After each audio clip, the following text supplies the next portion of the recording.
췌장암 사기입니다. 의사 선생님의 입에서 흘러나온 그 말은 차가운 수술용 메스처럼 우리 가족의 심장을 베어냈어요. 엄마는 진료실 의자에 앉아 담담한 표정으로 고개를 끄덕이셨어요. 마치 오래전부터 예상했던 것처럼요. 저는 옆에서 엄마의 손을 꽉 쥐었지만 그 손은 이미 차갑게 식어 있었습니다. 떨리는 목소리로 얼마나 시간이 남았냐고 물었어요. 의사는 차트를 보며 조심스럽게 길어야 6개월에서 1년 정도라고 했습니다. 항암 치료를 받으면 조금 더 연장할 수 있다는 말도 덧붙였지만요. 나머지 말은 들리지 않았어요. 귓가가 멍했습니다. 겨우 65. 아직 젊으신 엄마가 이제 1년밖에 못 사신다니. 병원을 나오는 길 엄마는 제 팔을 붙잡고 아빠한테나 철중이한테 너무 걱정 끼치지 말자고 하셨어요. 조용히 치료받고 담담하게 받아들이자고 하셨습니다. 제가 엄마라고 부르며 울음을 터뜨리려 하자 엄마는 울지 말라고 괜찮다고 하셨어요. 하지만 엄마의 눈가에도 촉촉이 눈물이 맺혀 있었습니다. 엄마는 괜찮지 않았어요. 누구도 괜찮지 않았습니다. 그날 저녁 가족회의를 했어요. 거실에 둘러앉은 우리 네 식구.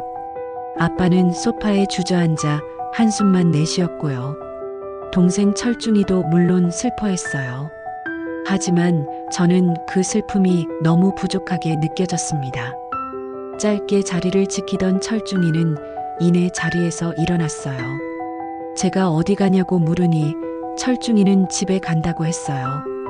올케가 혼자 있으면 불안해한다면서요. 철중이가 나간 후 아빠는 황당한 표정의 저를 보고는 한숨 쉬며 제가 좀 참으라고 했어요. 철중이도 집안 생긴 지 얼마 안 됐다면서요. 참으라. 또 참으라는 말이었어요. 저는 입술을 깨물었습니다. 철중이가 올케를 데려온 건 7년 전이었어요. 어느 날 철중이는 결혼하려고 한다며 얼굴이 상기되어 엄마께 말씀드렸습니다. 엄마는 놀라면서도 기뻐하셨죠.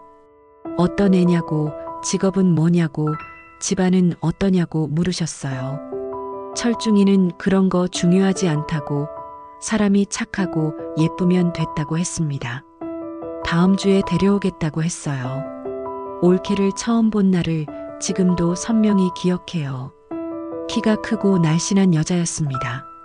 화장을 진하게 했고 명품 가방을 들고 있었어요. 자신을 김혜진이라고 소개하는 올케의 목소리는 다소 날카로웠어요.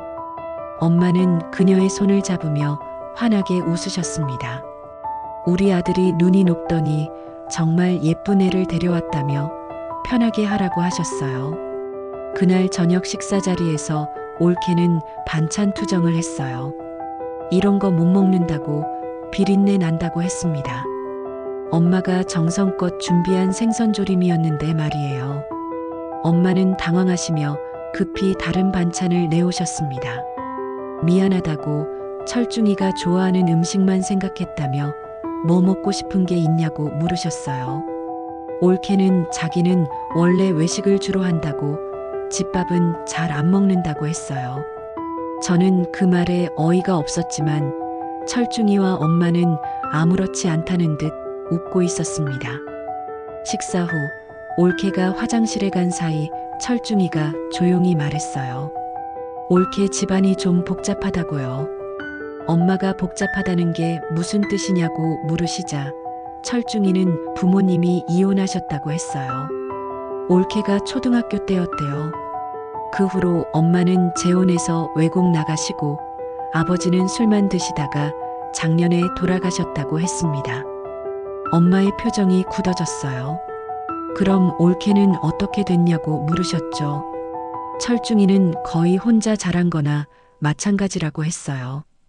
외할머니 집에서 얹혀 살다가 고등학교 때부터는 아르바이트 하면서 자취했다고요. 엄마의 눈가가 붉어졌어요. 그 어린 나이에 그렇게 살았다니 얼마나 힘들었을까 하시며요. 저도 가슴이 아렸습니다. 그런 사연이 있었다니.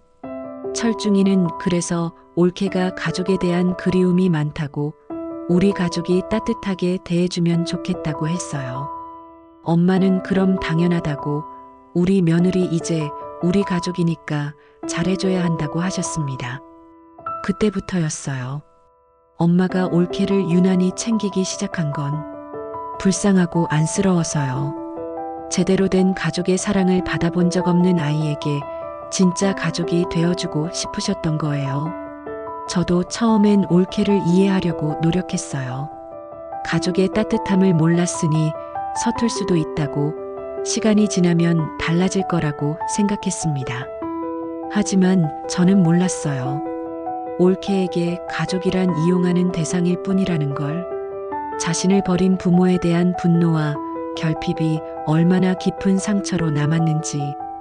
결혼 준비는 전쟁이었어요. 철중이가 요구하는 건지 올케가 요구하는 건지 모르지만 그들은 끊임없는 요구를 해왔습니다. 신혼집은 적어도 30평 이상 아파트로 해달라고 했어요. 전세금은 3억 정도라고요.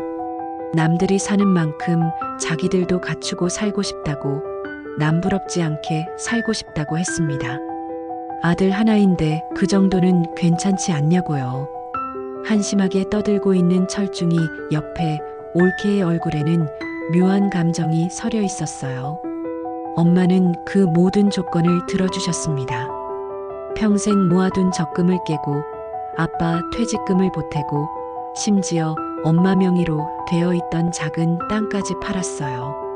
철중이는 미안하다고, 결혼하고 자리 잡으면 정말 엄마한테 잘하겠다고 했습니다. 살짝 미안해하는 듯 했지만 엄마는 고개를 저으셨어요. 엄마가 해주고 싶어서 하는 거라고, 우리 아들 장가 보내는데 초라하게 보낼 수 없다고 하셨어요. 그리고 올케가 어릴 때 부모한테 제대로 못 받았으니 우리라도 잘해줘야 한다고요.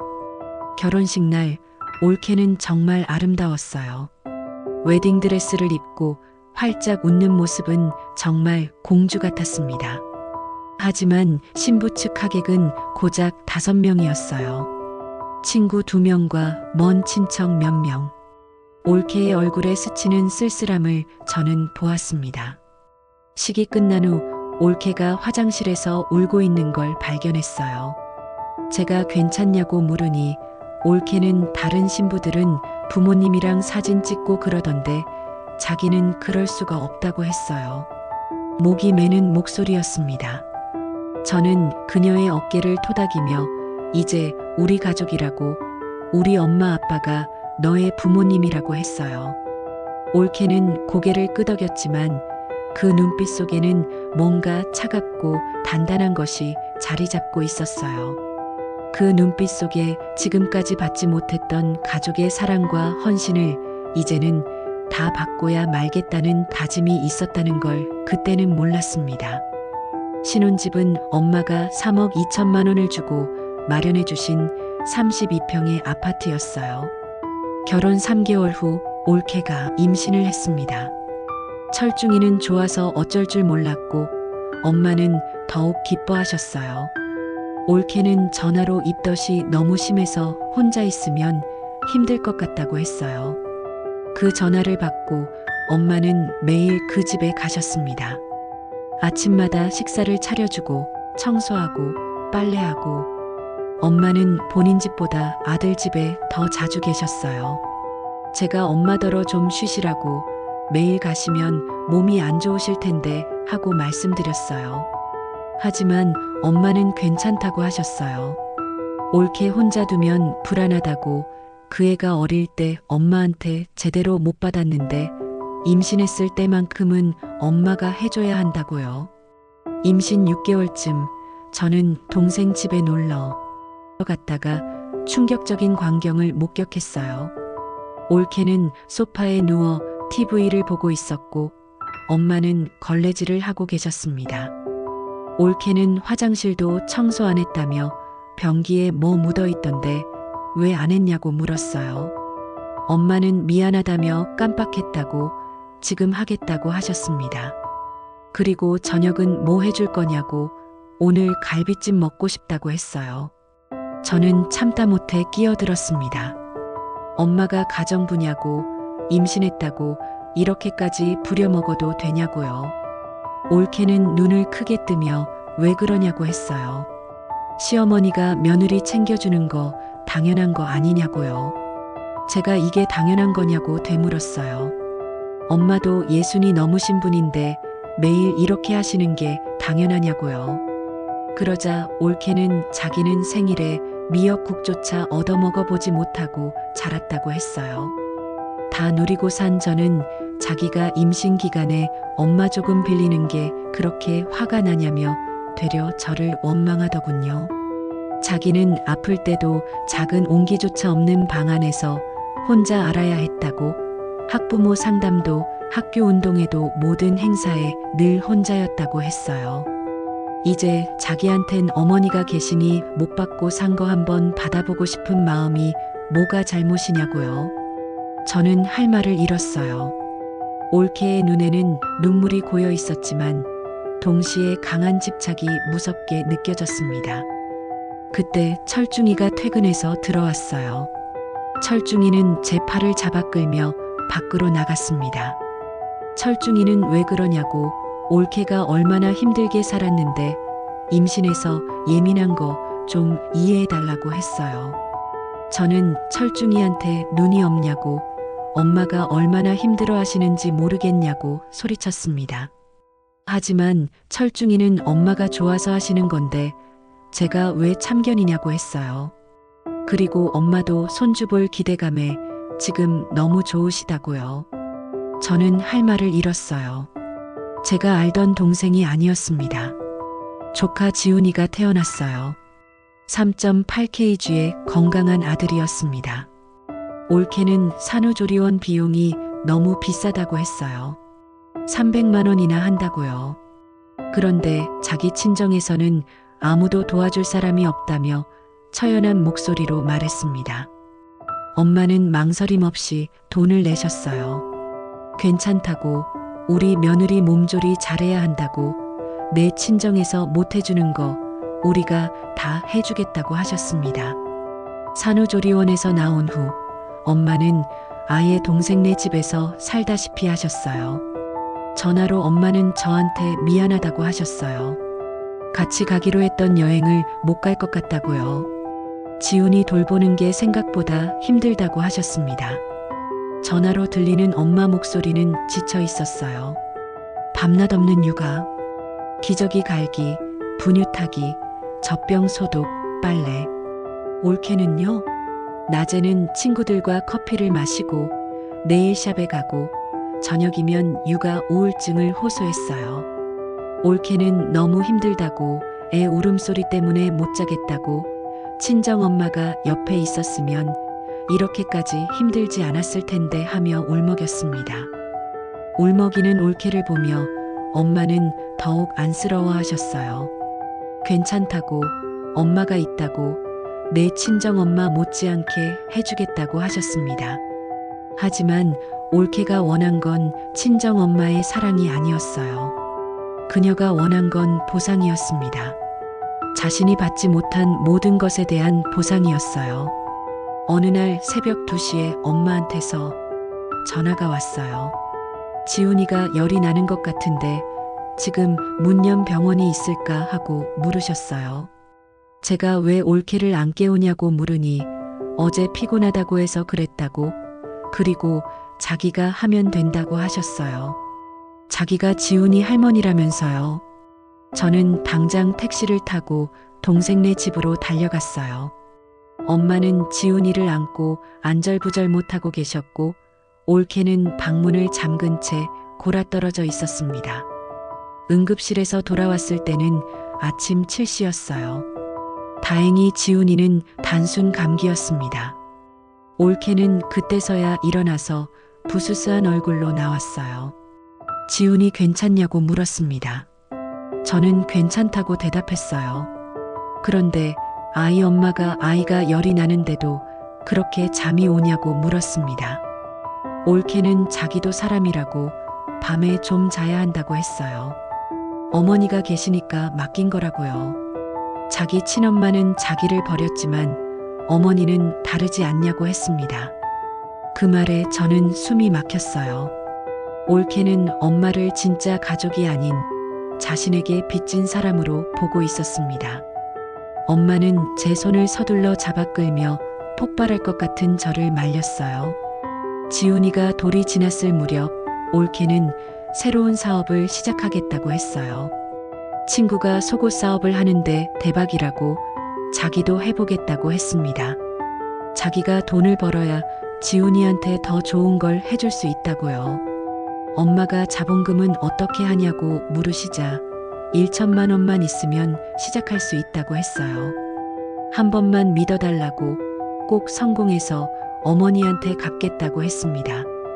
엄마는 또 지갑을 여셨어요. 1천만 원. 엄마의 몇 달치 생활비였습니다. 엄마는 올케더러 어릴 때 제대로 못 해본 게 많았을 텐데 이번엔 꼭 성공해서 원하는 거 다 이루라고 하셨어요.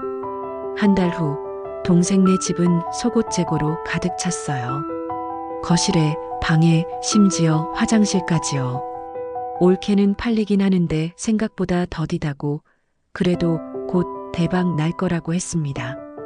하지만 대박은커녕 3개월 후 올케는 사업을 접었어요. 그리고 남은 건 3천만 원어치의 재고였습니다.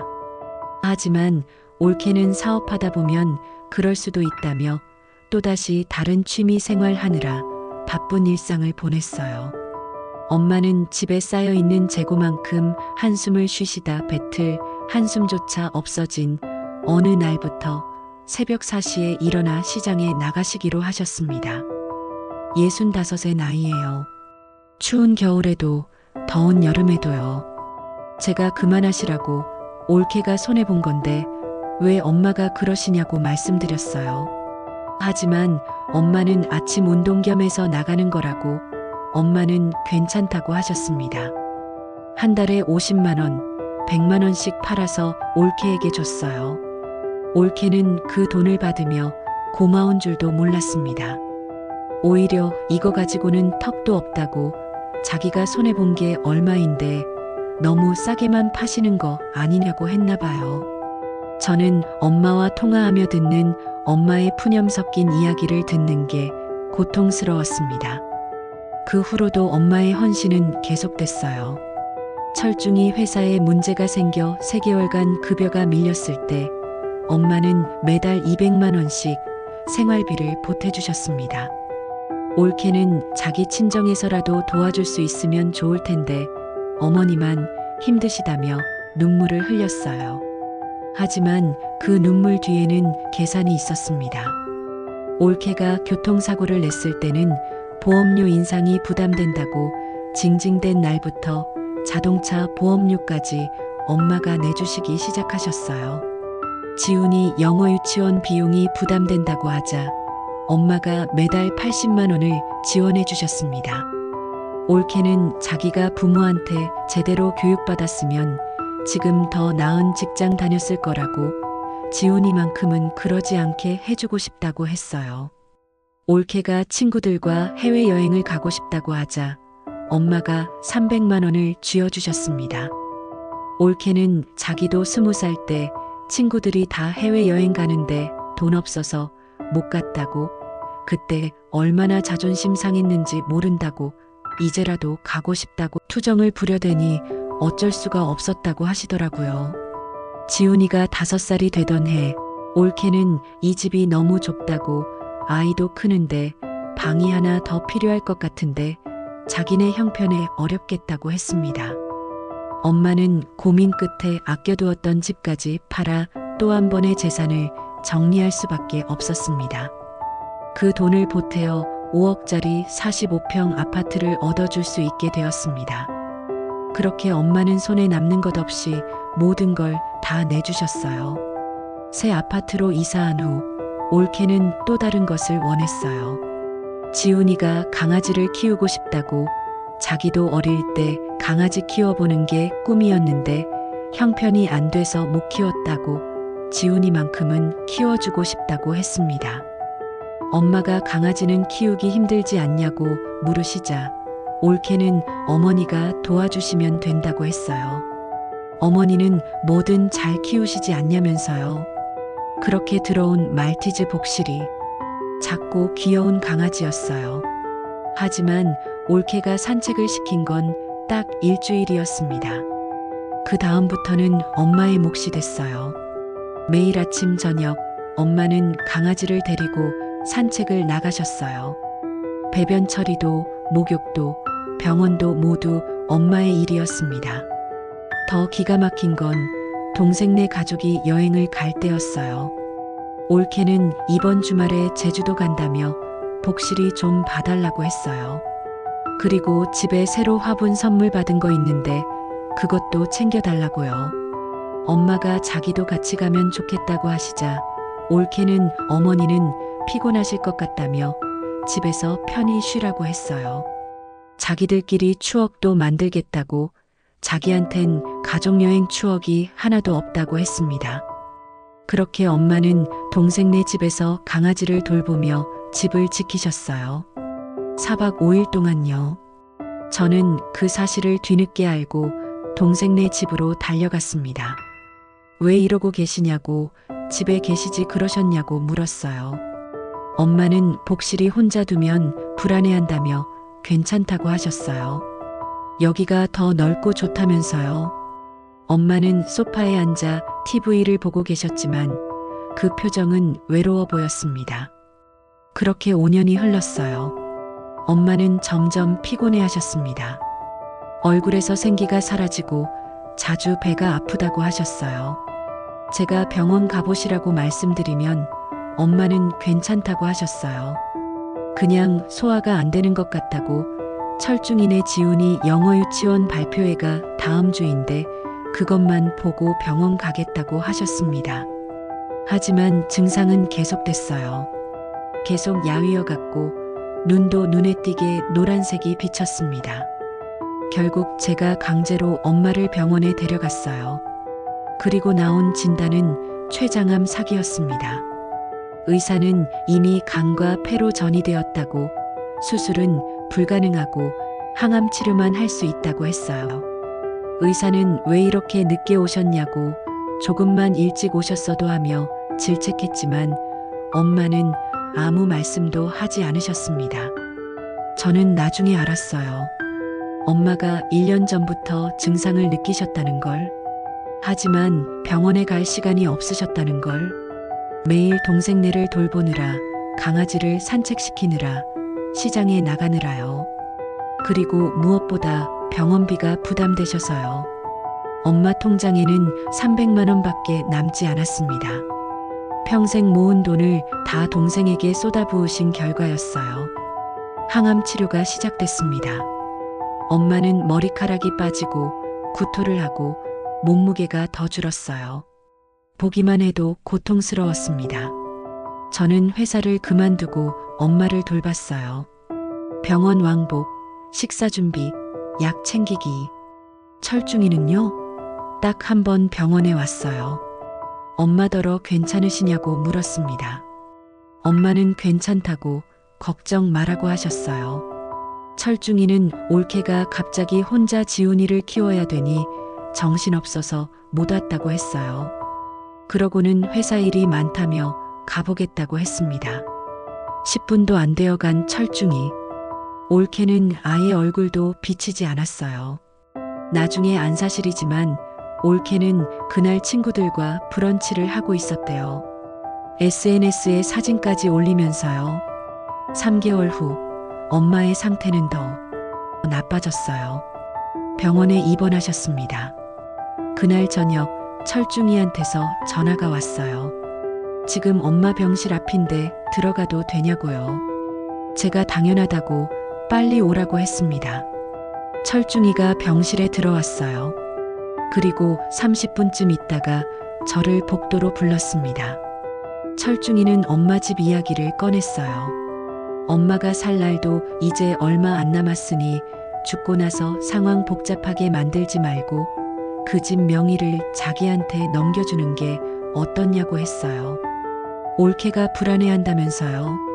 막장도 이런 막장이 있을까요? 시한부 선고받음. 부모님 앞에서 진명이를 운운하다니요. 좋아요, 구독, 알림 설정 해놓으시면 뒷내용은 2부에서 들려드릴게요.